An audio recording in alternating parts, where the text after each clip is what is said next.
안녕하세요. 김현정입니다. 오늘은 지금 현재 오르고 있는 원달러 환율에 대해서 잠깐 얘기를 좀 드리려고 합니다. 사실은 우리는 일반인들은 잘 못 느낍니다. 원달러 환율이 저렇게 올라가는데 어떤 영향을 주는지. 단순하게 해외로부터 우리가 많은 물건을 사들이니까 물가가 오를 것이다 라는 얘기를 하는데요.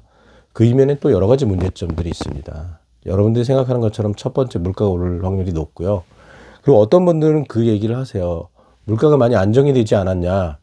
그런데 이 물가가 안정이 됐다는 것은 정확하게 말씀드리면 물가 상승률이 안정이 됐다라는 것이지, 예를 들어서 재작년에 100원이었던 음식물이 있었다고 치자고요.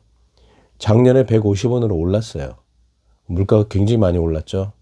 그러면 그 다음에 올해처럼 물가 상승률이 안정이 됐습니다. 그러면 150원에서 10원 더 오른 정도, 150원에서 5원 더 오른 정도지 150원이 다시 과거에 오르기 전에 100원으로 내려갔다는 의미가 아닙니다. 상승률이 엄청났던 것이 좀 가라앉았다라는 것이지, 여러분 보시면 잘 아시잖아요. 몇 년 전부터 뭐 냉면 가격이라든가 아니면 모든 물가가 거의 더블로 올랐어요. 그 다음에 그 위치에서 유지되거나 조금 더 오르는 거지, 더블로 올랐다가 다시 원상복귀가 된 건 아니거든요. 그럼 여러분들 월급이 더블로 올랐습니까? 그러고서 다시 유지되고 있나요? 아니면 월급은 어때요? 거의 그대로죠? 아니면 제가 알기로는 3%씩 올린 정도? 1년에 3%, 많으면 5%. 그런데 물가가 저렇게 더블로 올랐는데, 더 웃기는 건 물가 상승률 중에 우리가 진짜 중요하게 생각하는 건 부동산 정부에서 계속 올렸죠. 어떤 분이 그러더라고요. 올랐지 왜 올렸어요? 올렸죠. 특례보금자리 론으로 하락하는 걸 막았으니까. 2022년도에 부동산이 하락하니까 윤석열 정부가 어떻게 했죠? 저는 이제 특정 정부를 좋아하거나 싫어하거나 그런 거 아닙니다. 정책을 물어보는 거예요. 정책을 말씀드리는 거예요. 모금자리 50조를 집어넣었죠. 그렇게 해서 내려가는 걸, 하락하는 걸 막았어요. 또 하나, 그게 없어지니까 다시 하락하니까 또 뭐 했죠? 신생아 특례 27조 또 넣었죠. 돈은 그런데 쓰라고 있는 게 아니에요.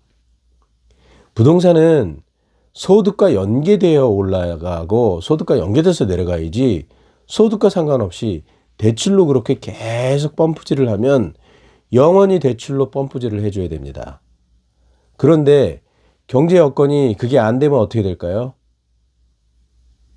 예, 있어요, 방법은. 뭐죠? 예, 돈 찍어내는 거. 돈 찍어내서 막아주는 거. 그러면 어떻게 될까요? 돈가치는 더 하락하겠죠. 그러면 자산 가격은 어떻게 될까요? 예, 자산 가격은 또 올라갑니다. 웃기는 일이죠. 소득은 줄었는데, 소득은 안 느는데 자산은 하늘로 올라가는. 이게 굉장히 위험한 케이스인 거예요. 그런 상황이 여지껏 과거부터 시작이 되었고, 특히 박근혜 대통령 이후 때 빚내서 집 사라 때부터 시작된 것 같은 느낌이 들어요. 왜냐하면 그때부터 그 출산율이 1.3, 1.2 정도, 1.4 정도 됐거든요. 그때부터 알고 있었습니다. 왜냐하면 경제 성장률이 계속 추세적으로 하락하고 있었거든요. 1990년도에 10%대에서 그 다음에 박근혜 대통령 때 대략 한 4, 5%까지. 그리고 지금은 내년에 뭐라 그러죠? 1%대. 박승한국은행 전 총재가 했던 얘기가 있어요. 부동산은 더 이상 오르지 않습니다. 왜?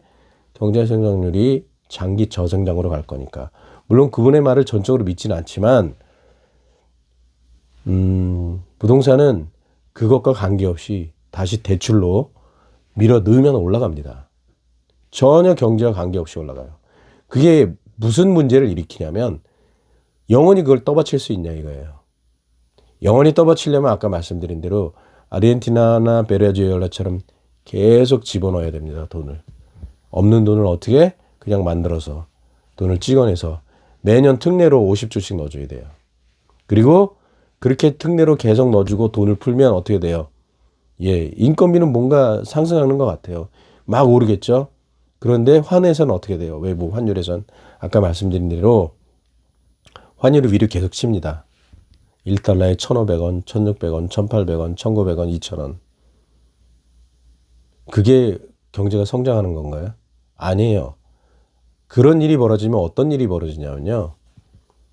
내가 월급을 1,100원일 때, 원달러 환율 1,100원일 때 만약에 원화를 받았다 그러면 2,000원일 때 원화를 받으면 어떻게 돼요? 달러 기준으로 반이죠. 50%예요. 똑같은 월급을 받았다 그러면 50%의 월급이 깎인 거랑 똑같아요. 그런데 반대로 1,000원이 아니라 5,000원이 됐다고 치자고요. 나 월급이 또 100만 원에서 200만 원으로 올랐어. 100만 원 올랐어요. 100만 원 오른 건가요? 아니에요. 원달러는 5배가 올랐지만 월급은 1배가 올랐기 때문에 3분의 1이 줄어든 겁니다. 30%, 3배가 오히려 줄어든 거죠. 그런 현상들이 일어난 것이 아르헨티나고 베네수엘라예요. 그래서 거기서는 어떤 현상들이 일어나냐면 월급을 받으면 그날 무조건 마트에 가서 다 삽니다. 왜? 그날 아침에 산 가격과 저녁에 산 가격이 달라 있기 때문이에요. 그런 현상이 우리도 안 일어난다고 장담을 할 수가 없어요. 그래서 저는 돈 풀어서 주자, 기초연금 주자, 25만 원 나눠주자 하는 정책을 굉장히 혐오하는 사람 중에 하나입니다. 그렇게 하면은 나라 망하는 건 순식간이에요. 왜냐? 아무것도 안 받던 사람들은 기대를 안 합니다. 그런데 주기 시작하잖아요. 주다가 안 줄 수가 없어요. 왜? 손가락질하고 삿대질하기 때문에. 욕하기 때문에. 그래서 정치인들이 한 번 주기 시작하면 마약과 같아서 못 끊습니다. 그래서 그걸 주기 시작하면 어떻게 해요? 돈이 없잖아요. 뭐 매출이 많이 늘어요. 소득이 더 좋아요. 돈이 없는 상태에서 결국엔 돈 찍어내서 줘야 돼요. 그렇게 되면 남는 거는 그 돈만 작은 몇십만 원에 중독된 약간 마약 중독장이 같은 사람들과 그 사람들이 그 돈을 받으면 한 달을 쓸 수 있을 것 같아요. 하루면 다 써요.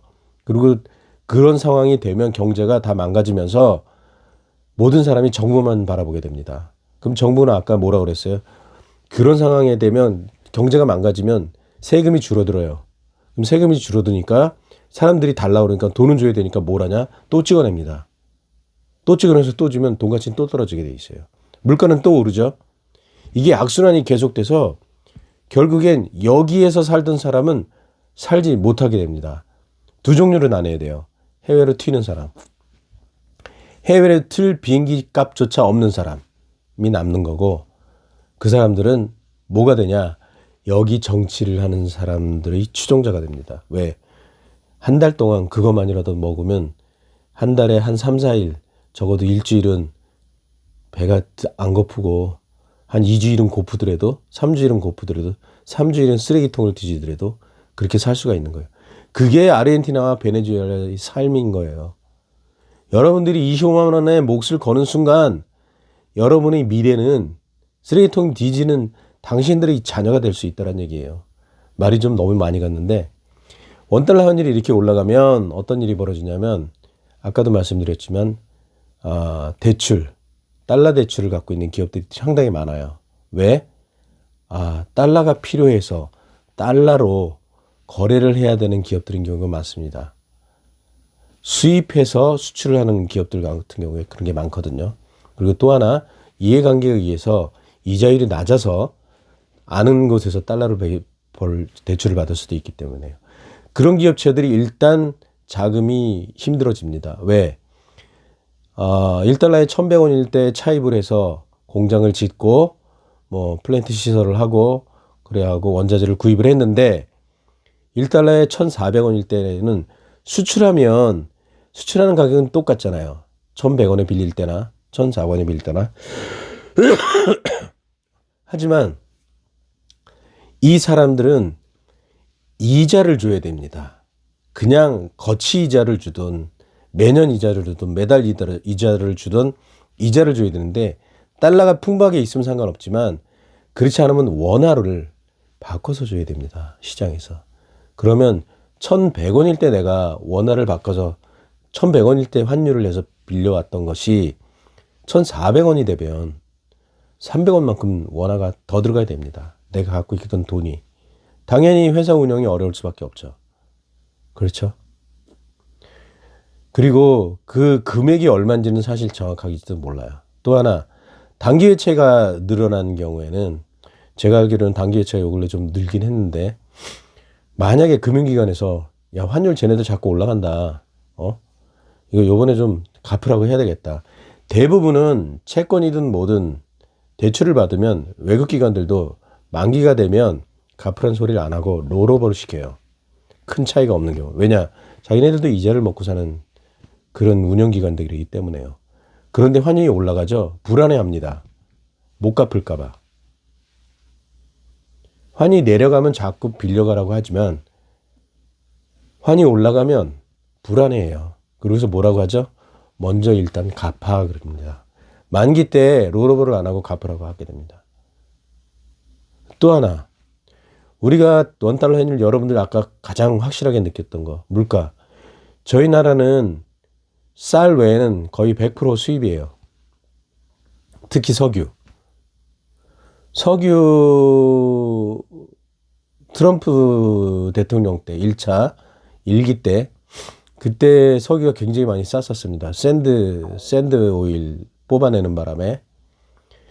근데 그때와 하여튼 그때의 환율 차이, 몇 년 전에 환율 차이만 해도 그 석유가 올라갈 때 여러분들 보시면 어떤 해는 뭐 50불일 때도 있고 지금 뭐 70불일 때도 있고, 지금 만약에 100불이었다 그러면 우리나라는 지금 난리도 아니었을 거예요.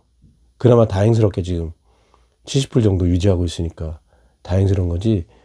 여기 우리 원달러 달러 거의 다 고갈 났을 겁니다. 아마 난리도 아니었을 거예요. 더 웃기는 건 제가 참 이해가 안 되는 게, 국민연금이 필요한 달러를 왜 한국은행에서 달러 수합을 하죠? 난 참 이해가 안 됩니다. 하는 행동들이 현실적으로 일반인들이 생각하는 것보다, 그래서 내린 결론은 뭐냐면요, 너무나 정치적이라는 거예요.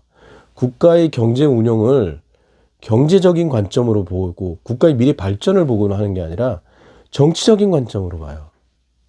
왜 그러는지 모르겠어요. 왜 국민연금을 갖고 동원을 해서, 국민연금은 국민의 미래의 돈이에요. 그래서 사실은 정당을 저는 싫어하진 않습니다. 다만 정당들의 고유의 그 어떤 정책들이 있어요. 그 민주당의 정책은 저는 거의 90% 신뢰하지 않습니다. 왜? 겉은 특히 소득주도 성장, 나중에 그 얘기도 하겠는데, 소득주도 성장은 정말 껍데기에 이렇게 과일이라고 씌워놓고 안에 쓰레기 집어넣는 거랑 똑같은 거고요. 그리고 하여튼 국민의힘의 정책은 한 50%는 저는 신뢰를 안 합니다. 그나마 50%는 상대적으로 나은 것 같아요. 다만 운영하는 사람들의 그 모든 사람이 양쪽 다 똑같아요. 자기들의 이권에만 관심이 있지 국가의 미래나 국민의 미래는 전혀 관심이 없습니다. 특히 이번에 행동을 더 보면 그렇고. 하여튼 원달러 환율이 올라가는 거는 우리가 생각하는 단순한 물가의 문제를 벗어나서 기업들이 부채, 그리고 차입에 대한 회수, 그런 게 있을 수 있고요. 국민연금까지 지금 껴 있습니다. 왜 애매한 M1이라고 해야 되나요? M1? 하여튼 관련이 없는 국민연금까지 거기다 코를 끼워갖고 엄청난 손해를 보게 되냐 이 말이에요. 그러잖아도 국민연금이 언제 고갈되는지 모른다고 그렇게 떠들고 앉아서 개선을 해야 된다고 떠들면서 왜 그런 피해를 입게 자꾸. 벌써 제가 알기로는 어디선가 잠깐 기사를 봤는데 7천억 정도의 국민연금 손실이 있었던 걸로 알려져 있는데, 하여튼 이게 심각해집니다. 그렇다고 우리가 달러가 그렇게 막 예전에 저도 그런 걸 들은 적이 있어요. 달러가 너무 많다. 그러니까 하여튼 이 경제학자들의 입은 한번 찢어버리고 싶어요. 솔직히 좋게 얘기해서. 단기 앞에만 집중을 해서 중장기 국가의 미래에 대한 거 좀 손실이 나도 큰 위험. 그러니까 예를 들어서 우리가 블랙스완이라는 말을 하죠. 예측하지 못했던 아주 커다란 거. 레인지 밖에 있는 거. 그런데 그런 게 있을 수 있다라는 거를 계산에 넣어야 됩니다. 항상. 그런데 그러려면 많은 대가를 치러야 되겠죠. 왜냐하면 벗어날지도 않을 거를 예상을 해서 해야 되니까. 그런데 그런 게 벌어졌을 때는 정말 나라가 휘청하기 때문에 감안은 해야 됩니다. 하여튼 오늘은 환율에 대해서 잠깐 얘기를 했고요. 이 환율이 좀 가라앉아야 된다고 생각을 하고요. 이게 가라앉지 않으면 아까 말씀드린 대로 장기적으로는 달러가 사라지겠죠. 점점 사라질 겁니다. 그리고 기업들이 하나둘 특히 외채가 있는 기업들이 나가 떨어질 거예요. 그렇지 않기를 좀 바라는데 빨리 끝났으면 좋겠는데 각자가 자신들의 이 뱃속 채우는 데만 관심이 있는 것 같아요. 대승적으로 저는 특히 야당도 굉장히 문제가 많다고 생각합니다. 탄핵을 해서 한 사람을 날렸으면 어떻게든 제 생각은 그래요. 국정을 운영하는데 더 집중하는 게 맞지 않나. 뭐 그런 생각을 해봤습니다. 네, 감사합니다.